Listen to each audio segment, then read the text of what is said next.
Yo, what's up guys? Welcome back to another video on the Gooners and Gloves Podcast channel. In today's video, it's going to be the 118th Gooners and Gloves Podcast, and I'm going to be giving you guys my thoughts and reactions to Arsenal's game versus Inter Milan. A fantastic night for Arsenal, a really good win. I'm honestly just at a loss for words as to how good we've actually been in the Champions League. Honestly, it's really beginning to dawn on me just how incredible we've actually been in the Champions League. 7 games, 7 wins, 20 goals scored, only 2 conceded, an 18 goal difference. The first time ever that we've won 7 consecutive Champions League games. It's just, honestly, we've been ridiculous in this tournament. So good. We now have the opportunity to go 8 out of 8 wins. Of course, our next game is Kairat at home, and which, you'd back us to get the win in. So we have a pretty good opportunity to go 8 out of 8, and I really hope that we do it. Obviously, last year, Liverpool won 7 of their games, but did of course lose the last game due to rotation. But hopefully, we can get the job done. Obviously, that game for them was still PSV away, so it was still tough. But for us, it is Kairat at home, so hopefully we can get the job done and win and make it 8 out of 8 wins and a perfect group stage. So yeah, really delighted with that. Funnily enough, today, honestly, we were actually already qualified for the round of 16 automatically before we even kicked a ball today. Obviously, Manchester City was upset by Bodo Glimt. Obviously, what a result for Bodo Glimt, by the way. Incredible performance from them, a 3-1 win, and that actually meant that Arsenal qualified automatically to the round of 16 before even kicking a ball today. So we qualified automatically to the round of 16 with 2 games to spare, not 1, because remember, we hadn't played Inter yet. So yeah, just absolutely ridiculous numbers, incredible performances in the Champions League, and of course the win tonight now guarantees us to finish top 2, and we only need a point to finish top of the table. So either So the way we can finish top of the table is either Bayern Munich fail to win their game tomorrow, or we avoid defeat to Kairat. So there's a pretty good chance that we will finish top of the table, and I'm just so proud of this team. But anyway, enough about that. Let's get into the actual game. So it was a 3-1 win for Arsenal. Of course, as mentioned before, the game wasn't as high stakes as maybe other Inter Milan San Siro games in the past have been. Obviously, we'd already been qualified automatically to the round of 16, as I mentioned before, without even kicking a ball. But it's still a big game. It's still a game that you want to win. It's still a game that you're very much up for. I mean, I certainly was. And let's not forget, we did actually lose this game last year. We went to the San Siro last year in the group stage and we lost 1-0. And it was quite a controversial loss. The penalty was quite questionable. We had dominated the game. So obviously, it's really nice to come to the San Siro today and obviously avenge that defeat. But also, let's not forget, this is going to be, in my opinion, a huge result for morale as well. I mean, what an amazing win to win at the San Siro. Obviously, a really tough place to go that many teams struggle at. So I think this is going to be amazing for the team's morale. So for me, I was still very much up for this game, and I'm glad to see that the team was as well, because genuinely it was still a big game. In spite of us already being qualified, it was still a big game. It's also put us a step closer to finishing top of the Champions League table. It's actually the game that has guaranteed us to finish top 2, so it is really good, and I'm really glad that we took it seriously and that we still got the job done, because ultimately it's going to be amazing for our morale. I mean, let's not forget, we obviously had the draw against Liverpool, we had the draw against Forest. Not a big deal in the grand scheme of things, but still, it did feel like a win like this was needed to kind of kickstart that momentum again, and also to give us a huge morale boost ahead, of course, what is going to be a massive game against Manchester United on the weekend on Sunday. Of course, I'll get into that in a second, but all in all, I'm really happy with the morale boosting of this victory, because ultimately to win at the San Siro in any circumstance is really impressive, especially because obviously the San Siro is such a hard place to go and Inter Milan are such a good team. But anyway, let's go and get into the actual game. So there were actually 7 changes made tonight. So obviously there was a mix of rotation and non-rotation, which was good to see. I'm glad that Arteta didn't literally just rotate the entire squad. There were actually our fans saying that we should just rotate the whole thing. But look, it's still Inter Milan. You still want to get the job done. You still want to win. So I think we struck the balance perfectly of rotation, but also not just literally rotating the entire squad. So it was good to see. But yeah, I think the lineup was fine. It was a good lineup. I know some people were saying that we shouldn't have been starting Timber or whatever, but look, end of the day, he only got about 60 minutes. It's fine. It's not the end of the world, but I thought the lineup was fine. I think it was a good balance of rotation and also giving some of our players rest. That was good to see. But anyway, let's actually get into the game now. So, of course, Arsenal did open the scoring quite early on through Gabriel Jesus. Absolutely delighted for Gabriel Jesus. He, of course, will be my man of the match today. He did score twice, and in general, when he was on the pitch, he looked fantastic. And honestly, I'm so happy happy for Gabriel Jesus. As you guys know, I've mentioned this before, I'm such a huge Gabriel Jesus fan. I always have been. Seriously, the guy's amazing, and I'm just so happy that we never sold him. And yeah, just really, really pleased for him. Fantastic performance from him tonight. So it was a good first goal. Admittedly, there was a tiny bit of good fortune behind it because it didn't seem like Timber really meant that pass. But hey, look, they all count the same whether you meant them or not. So Timber looked like he was going for like a sort of shot / like cross into the box, but it kind of ended up deflecting a bit of one of the players and ended up falling really kindly to Jesus. But Jesus, really good finisher's instinct, finishes it coolly and calmly. It was just a really nice striker's instinct from him, tucks it into the back of the net nicely, and that was just the perfect start. You know, at these really tough away stadiums, you know, the absolute dream is always to just score first, quiet the atmosphere, kill off the home crowd, and to start kind of settling into this game, and that's what we managed to do quite early on. So that was great, but it was really well worked. It was a good ball, and then Timber probably didn't mean to do it, but he went for like what looked like a bit of a shot. It fell to Gabriel Jesus, and Gabriel Jesus finished it calmly. So it was a really, really good, you know, opening to the half. Of course, one of the Inter Milan defenders did make a mistake because he thought it was offside, so he didn't move at all, and that allowed Jesus to finish. So there was definitely some good fortune behind that goal, but sometimes that's what you need, and I think that we took the goal really well. Timber and Jesus worked it brilliantly, and Jesus with a great finish. So that was obviously really good to kind of just, you know, calm down the atmosphere a bit and sort of ease off the nerves a little bit, because at the end of the day, it's still a big game, it's still a big occasion. So that was a great start. However, of course, not too long after, Inter Milan score an absolute beauty of a goal. Fantastic finish. Genuinely, this was such a good effort, and I've got to give Inter Milan their props. It was a really, really nice finish. Genuinely fair play to them. Like, absolute rocket. Let me just quickly check what the name of the person who scored was, because I think it's like quite hard to pronounce.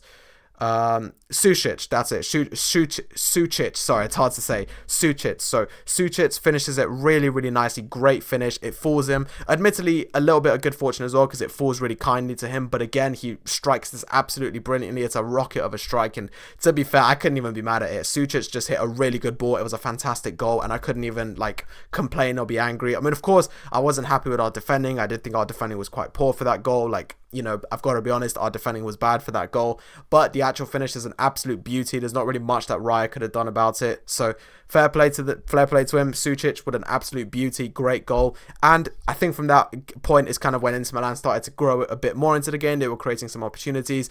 Marcus Thuram had a really good opportunity, which thankfully he mishit. So that was definitely a bit of good fortune there. DeMarco as well. DeMarco had two really good shots at Raya, which Raya saved both of. So I think after Sucic's goal, sorry, this is so hard to say, but after his goal, Inter Milan really began to grow into the game, create chances, and I must say Inter Milan's counter-attack is absolutely lethal. Like, they've got such a good counter-attack. I've got to give them full props on that. Their counter-attack is absolutely devastating, and we definitely got caught out a few times. A couple of times Lewis Skelly was caught out, Mosquera. Like, it was a lethal counter-attack, and fair play to them for how good that attack is, because they definitely could have scored a couple from it, but thankfully we were able to defend, and Raya was able to save when needed. But anyway, so the game definitely got a bit more electrified after that. But again, the set pieces come through. Shout out to the set pieces. I don't even care. I love our set pieces so much. They always come through for us when we need them. So it's a well-taken corner, and then Trossard heads it. It goes onto the crossbar, and then Gabriel Jesus again for a second goal. Again, great instinct, great striker's instinct, heads it nicely into the goal, and this was just a really nicely worked goal. It was a good corner delivered in. I think it was from Eze or someone like that. I'm trying to remember who it was. I think it was Eze who delivered it, and then Trossard heads it across. It hits the crossbar, falls to Gabriel Jesus, and Jesus nice and calmly finishes it off, tucks it home, and again, that was really good to again just sort of kill off some of Inter Milan's momentum, because by that point they'd really been creating some chances.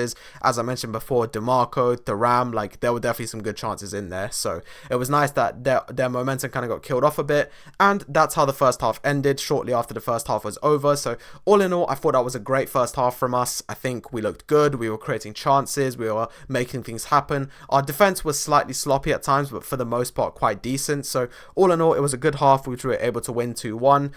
2 goals from Gabriel Jesus and 1 from Sucic. So great first half, really entertaining for the neutral as well. Like, to be fair, this was just a really entertaining game for the neutral because of how fast-paced it was and how just aggressive everything was, and it was just a really fast-paced, enjoyable game of football. So we come out for the second half, and to be fair, Inter Milan for the first like 20 minutes of the half, I've got to give them their props. They were good, they were compact, they were making chances happen, and they were definitely like, we were definitely, you know, kind of defending quite a bit at this point. You know, it makes sense. We were leading. There was no need to take any stupid risks at that point, but very much it was becoming clear in that first sort of like 20 minutes of the half that we were kind of just being pegged back a bit pushed back by Inter, so we were kind of just absorbing some of the pressure and, you know, trying to tire them out a bit, which, to be fair, did eventually work. But all in all, it was a very defensive second half for the most part. Obviously, I know we scored in that half, which I'll get to in a second, but it was quite a defensive second half. It was clear that we were just trying to prioritize the win, prioritize the result, sit back, sit deep, you know, block any opportunities coming through for Inter Milan. So that was really good, and I did think that our defense in the second half was absolutely amazing. Really, really good defending in the second half, and obviously that was great to see. I was delighted with the defending. I thought it was really good. Eventually, Jesus and Mosquera came off, and I'm trying to remember who came on now. Sorry that I'm forgetting, but Jesus and Mosquera came on. Oh yeah, that's it. White, of course, came on. So it was Jesus and Mosquera. White replaced Mosquera, and then why am I... Sorry. Mosquera was replaced by Gabriel. That's it. Sorry. Okay. Sorry. I had a complete brain blank there. Yeah. So Gabriel replaced Mosquera. Gyökeres eventually came on and replaced Jesus. Martinelli replaced Trossard. Those were some of the key changes that were made. And of course, White replaced Timber. Sorry. I don't know why I struggled so much there to think of the changes. I'm sorry, guys. That was a real brain blank from me. But those were the 4 key changes. Gyökeres for Jesus. White for Timber. Martinelli for Trossard. And then... yeah, that's it. So those were the key changes that were made, and I thought they did well. I thought the changes were good. Rice also eventually came on as well. Let's not forget that one. So the changes I thought were really solid. I think they really added to our solidity throughout the game. Obviously, our players were starting to get tired. And eventually it all paid off. Gyökeres shortly after coming on, beautiful goal, fantastic goal from Victor Gyökeres. Those are the kinds of goals that we signed him for. Really, really good finish. So it's an absolute peach of a ball from Gabriel Martinelli. This ball from Martinelli is absolutely on the money. What a pass from Martinelli. It's received by Gyökeres. He squares it to Saka. Saka unfortunately fumbles the ball, but then it falls to Gyökeres and he curls it beautifully into the top right corner. Sommer did get a hand to it, but ultimately it was just a really good finish, and obviously that was fantastic to see. I'm delighted for Gyökeres. I always love when he scores, and hopefully he just keeps kicking on from here. That is now 2 goals in 3 games, so hopefully he just kicks on from here. He did have a poor game against Nottingham Forest, but I'm just hoping he kicks on and really starts to deliver. But I thought that was an excellent finish, really, really well composed, great strike, especially after Saka obviously messed up the ball, and eventually that was an assist for Saka. So those were the assists: Timber, Trossard and Saka, and the goals were Jesus ×2 and Victor Gyökeres. So it was a great night for our strikers, our wingers, and of course our defenders. So great night of football, really, really entertaining result, and I'm just delighted with how well we played, how compact we were, and the fact that we're now 7 out of 7 wins in the Champions League, which is brilliant. We're also the only team so far that is qualified for the round of 16, so we can just head into match week 8, enjoy some football, qualify, get to first place, and ultimately just go through in first place and hopefully get a good draw. And of course, let's not forget the key advantage of finishing in the top 2 and first especially is that you do get the quarterfinal and the semi-final first legs away from home if you make it that far, which of course is a huge advantage. It's one of the key things last year that was really annoying. We had to play both first legs at home despite finishing top 4 in the group, but this time hopefully we'll finish first and we won't have to deal with any of that. But yeah, all in all, it was an excellent performance. It was really compact, it was really aggressive, good defending, good finishing, and all in all, just hopefully we can kick on from here and let's take this amazing momentum into what is a massive game against Manchester United. Obviously, we saw what they just did to Manchester City, and we know that Manchester United always turn up against Arsenal, so let's just make it a cauldron at the Emirates, use the energy and the momentum that we've just had from tonight, and really put in a good performance against Manchester United. But yeah, to conclude, my final thoughts, I thought it was a very good performance. It was good finishing, it was aggression, it was compact, it was good defending, and all in all, just a very solid win with a rotated side against what is a very tough Inter Milan team and a very tough stadium to go to. So yeah, I thought our changes were good. I thought Arteta got the tactics right. I think the changes were really, really good, as I mentioned before, even though I did have a bit of a brain blank. Those were the 5 key changes that he made, and they were all really good. They all had an impact on the game. So yeah, pretty much that's all I've got to say. So all in all, it's a 3-1 win for Arsenal. Goals from Jesus and Gyökeres, and assists from Timber, Trossard and Saka. Jesus, of course, with the finish in the first 10 minutes. It was a really good finish into the bottom left. Then, of course, he had the header into the goal. And then Gyökeres with a great strike into the top right corner, which Sommer did get a hand to, but ultimately could not keep out.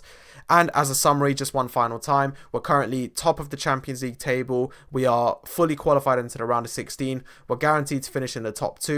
And in order to finish first, either Bayern have to fail to win their game tomorrow, or we have to avoid defeat against Kairat. So Those are the key criteria. And one final summary of the stats. Seven games, 7 wins, 20 goals, two goals conceded, 18 goal difference. So yeah, absolutely ridiculous stats and incredible performances. But all in all, a really good win against Inter Milan. So thank you guys so much for listening. Have a great day. Please let me know what you thought of the Inter Milan victory. And of course, what do you think about our Champions League aspirations? Can we go all the way? Can we not? Please let me know. One more thing I forgot to mention is that, of course, today has been quite an interesting day for Arsenal, as of course, Ethan Nwaneri has also gone on loan. I'll probably talk about that more in the comments section because I want to hear your guys' thoughts on that. But certainly an interesting day for Arsenal. Not only did we win 3-1 against Inter Milan, but Ethan Nwaneri goes on loan to Marseille, and also Zinchenko is being signed permanently by Ajax. Of course, Ajax decided to actually purchase him permanently. It sounds like as of this morning they've come to a bit of an agreement with Arsenal that instead of loaning him with the fee, they're going to just buy him outright for a small fee. So all in all, there is that. But yeah, that's certainly been an interesting news there. Of course, Ethan Nwaneri going on loan to Olympique Marseille. But anyway, I'll talk to you guys more about that in the comment section. Thank you guys so much for listening. Have a great day. Please let me know down below what you thought of the game against Inter Milan and our Champions League aspirations. And I'll catch you guys with another podcast soon. Bye-bye.